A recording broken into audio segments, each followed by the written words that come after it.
প্রয়োজনে উপদেষ্টা পরিবর্তন হবে, বাজেট পরিবর্তন হবে, শিক্ষক কর্মচারীরা তাদের দাবি থেকে এক চুলো নড়বে না। আমাদের যে উপস্থিতি ছিল লক্ষাধিক শিক্ষক, কোন বাহিনী দিয়ে কি ওখান থেকে ওঠানো সম্ভব ছিল? আমরা করি নাই, কারণ আমরা শিক্ষক। যদি আমরা ইচ্ছা করতাম ওখানে বসে থাকতে পারতাম, হয়তো দাবি মানত, না হয় একটা সিনক্রিয়েট এখানে বড় রকম হয়ে যেত, যে এটা গোটা আন্তর্জাতিক মিডিয়াগুলো চলে যেত। আমরা কিন্তু সেটি করিনি। এরপরে আমাদের প্রোগ্রাম ছিল বিক্ষোভ মিছিল। আমরা টিএসসি গিয়েছি, এখান থেকে মিছিল নিয়ে আবার শান্তিপূর্ণভাবে ওখানে বিক্ষোভ সমাবেশ করে আমরা টিএসসি থেকে আসছি। এরপর আমাদের একটি প্রোগ্রাম ছিল কালো পতাকা মিছিল। আমরা কালো পতাকা মিছিল নিয়ে কদম ফোয়ারায় গিয়েছি। ওখান থেকে অত্যন্ত শান্তিপূর্ণভাবে আমরা কদম ফোয়ারায় বিক্ষোভ সমাবেশ করে আমরা এসেছি।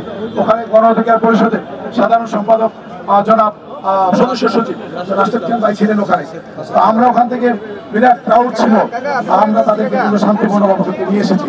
গতকালকে ভাই আমাদের একটা প্রোগ্রাম ছিল, আমাদের উখা মিছিল, খালি থালা এবং প্লেট নিয়ে আমরা কিন্তু এটা নিয়ে আমরা হাইকোর্ট শিক্ষা ভবন পর্যন্ত আমরা গিয়েছি। ওখানে হাইকোর্টে আটক করে নিয়েছিল।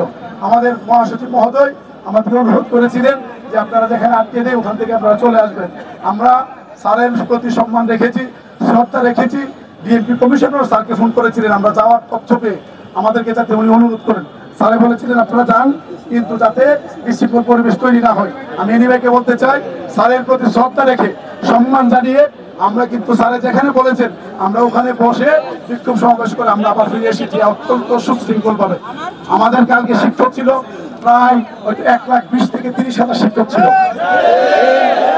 সরকারের পক্ষে কোন বাহিনী দিয়ে, আপনার পুলিশ, বিডিআর, সেনাবাহিনী, কোন বাহিনী দিয়ে এই 16 লক্ষ শিক্ষককে আটকে রাখা কোনোভাবে সম্ভব নয়।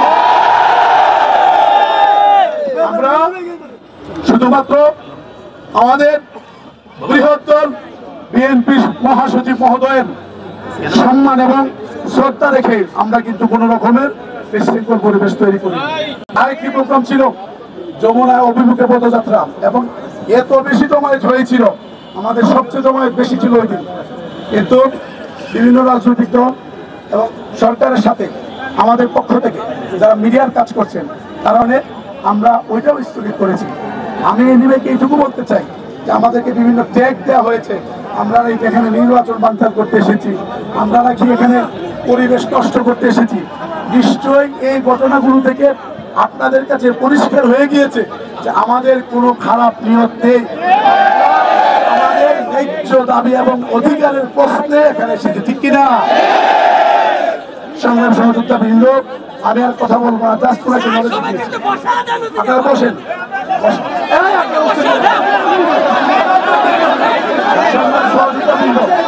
আমি এনিভাই যেহেতু আমাদের যেহেতু মহাসচিব স্যারের প্রতিনিধি হয়ে আসছেন, আমি ভাইকে অনুরোধ করবো যে আপনি স্যারকে বলবেন উনি যাতে আমাদের বিষয়টা নিয়ে আমাদের প্রধান উপদেষ্টার সাথে সরাসরি কথা বলে। স্যারে কালকে বলেছেন যে আমি অর্থ উপদেষ্টার সাথে কথা বলেছি, আবার বলবো শিক্ষকদের সাথে আমি কথা বলেছি। আমি ভাইয়ের মাধ্যমে আমি মহাসচিব স্যারকে অনুরোধ করবো, স্যার আপনি সরাসরি চিফ অ্যাডভাইজারের সাথে কথা বলেন। আমার বিশ্বাস আপনি যদি কথা বলেন, আপনি যদি বলেন যে শিক্ষকদের দাবিটা মেনে নেন, তাহলে প্রধান উপদেষ্টা কেন, বাংলাদেশের কোনো শক্তি নাই যে এই শক্তি আপনার কথাকে এখন। আমি শিক্ষা মন্ত্রণালয়কে বলতে চাই, আমরা যখনই আপনাদের কাছে যাই আপনারা বলেন বাজেট নাই, বাজেট নাই, বাজেট নাই, বাজেট নাই, অথচ আপনারা লুটে মুটে খাওয়ার জন্য প্রশিক্ষণের নামে 3,500 কোটি টাকা বাজেট করেছেন। বিভিন্ন সামগ্রিক কেনার নামে লুটে মুটে খাওয়ার জন্য 2,000 কোটি টাকা, 2,000 কোটি টাকা আপনারা কথা বলবেন না, 2,000 কোটি টাকা আপনারা বাজেট রেখেছেন।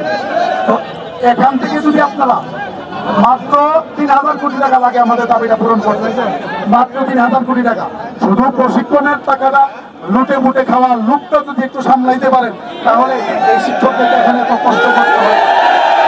আমি স্পষ্ট ভাষায় ঘোষণা দিয়ে দিতে চাই, আজকের এই লক্ষ জনতার সমাবেশ থেকে প্রয়োজনে উপদেষ্টা পরিবর্তন হবে।